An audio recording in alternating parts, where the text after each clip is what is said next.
Hi friends, welcome back to our channel. ఈరోజు recipe వచ్చేసి Telangana style పచ్చి పులుసు. స్టవ్ మీద గిన్నె పెట్టుకొని దాంట్లో 2 పావులు ఆయిల్ వేసుకోవాలండి. వేసుకున్నాక 4 ఎల్లిపాయలు దంచుకొని వేసుకోవాలి. 1 స్పూన్ జీలకర్ర, ఎండుమిరపకాయలు 3 తీసుకున్న దాన్ని కట్ చేసి వేసేయండి. 3 ఎండుమిరపకాయలని అవి బాగా వేగినాక దాంట్లోకి కరివేపాకు వేసుకోవాలి.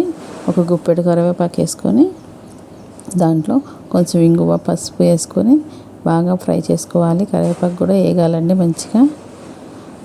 చాలా టేస్టీగా ఉంటుంది. ఒకసారి ట్రై చేయండి ఈ స్టైల్లో. అలా వేసుకున్నాక మనకి దాంట్లో చింతపులుసు పోసుకోవాలి. ఆ చింతపులుసులో పులుపు మనకు సరిపడా ఎంత పులుపులో తింటామో అంత వేసుకోవాలి. వాటర్ కూడా అలా వేసుకున్నాక స్టవ్ ఆఫ్ చేసుకొని ఆ గిన్నె పక్కన పెట్టుకొని దాంట్లోకి ఎండుమిరపకాయలు, కరివేపాకు తీసుకొని 1 స్పూన్ కల్లుప్పు వేసుకొని బాగా నలపాలండి. అవన్నీ పిసకాలి. అలా పిసకడం వల్ల చారు టేస్ట్ చాలా బాగుంటుంది. సన్నగా 1 ఉల్లిపాయ కోసుకొని వేసుకోవాలి. ఓకే అండి, బాయ్ అండి. మంచి వీడియోలతో మళ్ళీ కలుసుకుందాం.